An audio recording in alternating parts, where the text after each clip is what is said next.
Hello everyone and welcome to the video. Hope you are all doing great right now. I am doing good myself. Now we're starting this video off on the Y-Wing in my Creative Tales world because it's the big day. Yeah. It's the grand reveal. Now I've been hyping this video up, giving you some teasers and all that, but this is it. This is serious. This is the big one. And because this is such a big video, we gotta get fancy. We gotta put up a controller, man. We gotta make it look good. Ready?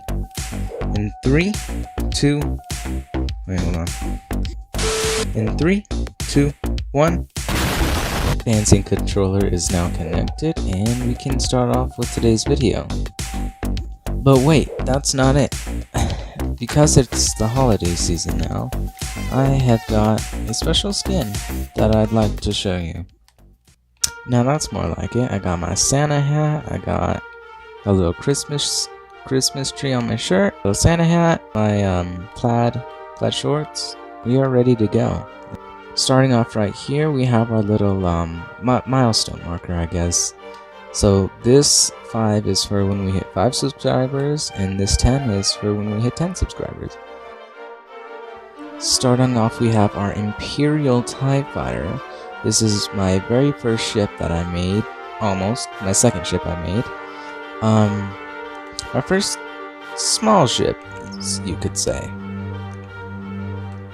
It features an interior and some engines on the back. That's about it. Just by looking at it, you can tell this doesn't look quite as normal as your average TIE Fighter. And that's because, well, it's not.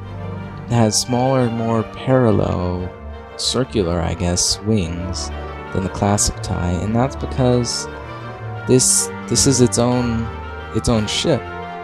It was only seen once on screen, and that was at the Battle of Endor. It's thought to be the special ship for the Emperor's personal squadron, which were the best pilots the galaxy had to offer at the time. This ship featured shielding as well as a hyperdrive. However, I'm not entirely sure, but I do know for sure that it had shielding. Flying over to this side of the map, you can see that I made another Mark 1 TIE Fighter, but this one is more accurate to the one seen in Return of the Jedi. And yeah, this one also has an interior, but it's, instead of using block of coal, I used Blackstone bricks, which is, I think, looks better. Moving on right here, you can probably guess what this is, even though the ship isn't complete. This is my Mark 1 TIE Interceptor. By the way, all of these ships are to scale. They're all 1-to-1. Try to make them as accurate as possible. This one does not have an interior. I think it looks better without it. And yeah, this is the TIE Interceptor. And here we have the Imperial TIE Fighter. This is a more accurate model. The second one I've ever constructed, and the only version I've ever constructed. Yeah, this one is just a lot more accurate. It has the taller wing design. It just looks way better. Just everything. It looks way more proportionate compared to the first one I made. And then it's just kind of landed on these little slab thingies. That's it for the TIE Fighter. And over here we have one of my favorite ships. This is the Imperial TIE Interceptor, which was only seen in Rogue One. Rogue One, by the way, is one of my favorite Star Wars films. Let me know if you agree in the description. Okay. This fighter includes a very long body, very large wings as well. This ship was made as an in-atmosphere superiority fighter, which you can tell by these just long flat wings, which really helps flying in atmosphere, versus the just big, bulky, and really not aerodynamic wings of the TIE Fighter. You can just tell by looking at these two, this is going to be way more suited in atmosphere versus these large, bulky, and really not aerodynamic TIE Fighter wings. So if you're fighting in atmosphere, this is the way to go, this ship right here. Right here is the first version of the TIE Interceptor with the flat wings versus my model over here with the slanted down wings, which I like a lot better. It was seen in the movies with both the wings slanted down and up, but I haven't made one with the wings up. It looks great either way. Now over here I did make an interior for the Mark 1 TIE Striker. Now for this one I did make an interior, however it is not accurate whatsoever. I have just this huge space in the back for troops, this ramp that drops down. Right here we have our Death Trooper armor, maybe a vibro blade right here, our blasters right here, and then a fork if you ever want to eat a salad in the middle of a fight, because, you know, why not? You might want to snack while you're in battle, because, yeah, snacks are good. Salads are good. As we pass over this stuff here, this was just kind of my first attempt and failed attempts at other stuff. So this was supposed to be a TIE Reaper. As you can see, I never finished it. I don't have plans to finish it right now, but in the future I will. This right here was going to be the TIE Tank, the single worst vehicle to ever exist in Star Wars history. We have a 6x6 Raptor, I guess you could say, with the air intake right here, a little ladder right here, another ladder here, a nice cargo area in the back. Yeah. And this ship here is a custom ship I made. It's called the Gala Endeavor. Not sure what that means exactly, but it looks cool. So we have our pretty big engines right here, really big thruster here, launchers right here, maybe a proton bomb right there on each side. We have lots of just smaller guns on the front. But this is, although this ship seems pretty small, it is quite deadly given all the armaments on board. It's a single seater, very similar to the Angwing, just a little bit bigger. Meant as a smaller air superiority fighter, both in atmosphere and in space, which is why it has this long flat body with the X tail on the back. Here, let's go on this side. It's meant as both in atmosphere and in space superiority fighter, which is why it has just this long flat body with this X tail, which I quite like. And that's it for this one. Now this is it. This is the moment you have all been waiting for. The big one. The massive ship that I've been working on for months now. I can't even remember. I'm pretty sure it was like 3 months or more. It's probably more by now. 4 months. 4 months. I present to you, after days of planning, months of building, and endless hours of hard labor, the Imperial Star Destroyer. Now obviously this isn't the ship, but I thought it looks pretty good as a little micro ship. Yeah, all jokes aside, let's get into the real one. It was August 23rd, 2020 when I started this project. Today is December 22nd, 2020. So, you do the math, that's a couple of months.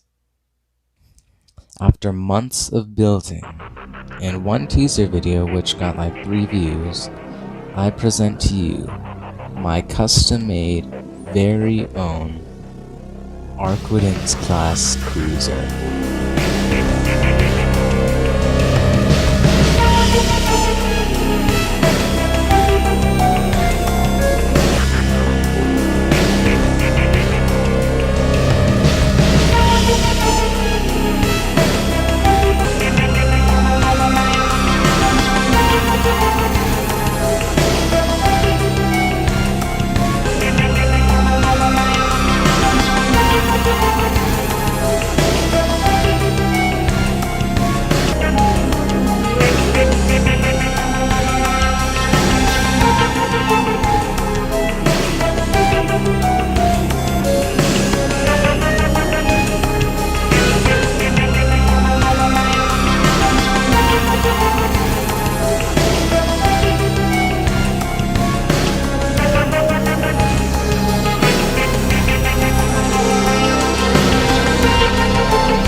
hope you enjoyed this. This took a lot of time to build, and I'd really appreciate it if you would like the video and subscribe. Let's take a closer look. So as you can see, this has a lot more guns than your typical Arquitens cruiser. For example, we have 1, 2, 3, 4, 5, 6, 7, counting this one right here, 8,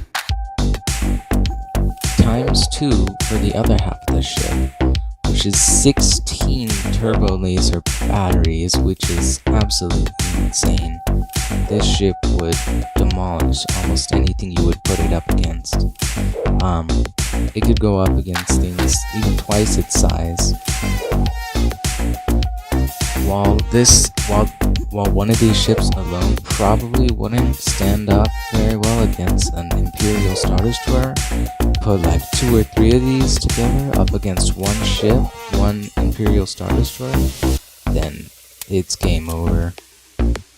So as you can see, there are tons of guns on this ship, tons of detail. I made it as accurate as possible while adding some of my own specs. For example, anti-aircraft guns, which you can see there are several of, both on the top and bottom of the ship.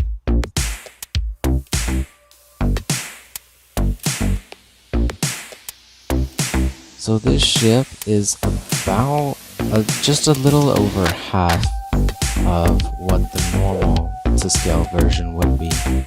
So yeah, it's quite small considering how large it would actually be. For it to be accurate as same as the movies, one of these ships, such as the TIE Fighter or the TIE Interceptor, should be able to fit in between this little area right here.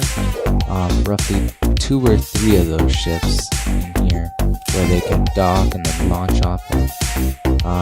Obviously, this isn't big enough to do that, and for those of you who've seen The Mandalorian, you'd know that Moff Gideon's Arquitens cruiser doesn't look a lot like your stock version.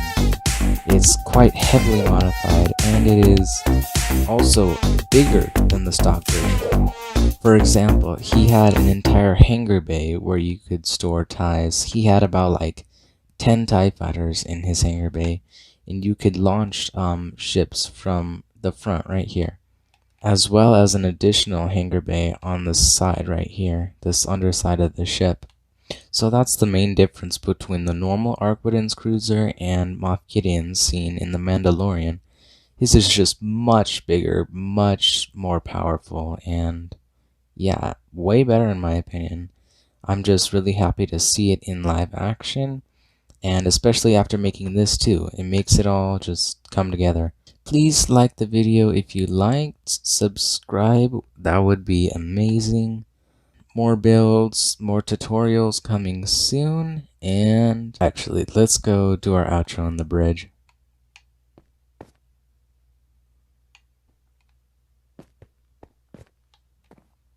We're gonna launch ourselves into space real quick. As always, thank you guys so much for watching. Please like this video. This took quite a while to make, and I would really appreciate it. Share the video with your friends so I can get more views, please. Subscribe, and until next time, this has been Darth Hydra, signing off. I get an average of 9 views per video. 9 views. If you thought this was good and you really liked it, you are a huge Star Wars fan like me, please share this. I guarantee you your Star Wars friends will like this. As a bonus right here, here are some wood farms I designed after seeing CV's video. If you haven't seen his channel, go check him out. He uploads daily Minecraft content, and yeah, he made a tree farm in his last step. Actually, no. He made like a Christmas tree, Santa's sleigh. After seeing his wood farm video, I thought, maybe I can do that. So I did. So here it is. And then Instead of having a TNT duplicator, because this is Minecraft Bedrock, we just have a T flip-flop just dropping one TNT at a time. So let's just plant one tree. We start the bone mealing. We place a tree. Wait for it to grow. So these 3 observers detected a change. The TNT drops, and boom! It takes out all of these trees, which is nice. Just a perfect line straight across, and I think that's, let's see, 5 by 4, 20 logs at a time. All of that gets dropped, placed down here, and then let's see how much we have. 49. That's just through testing and then all of that. Yeah, it's a pretty good farm. It works most of the time. If you don't have all your logs in the right spot at the right time, then it'll blow up the redstone, making more TNT drop, and then blowing everything up, which has happened numerous occasions. Let's turn this off. Yeah, that's it. Thank you for watching again. If you made it this far, comment E-gang, E-boy, E-girl. Just kidding, no. Yeah. Bye again.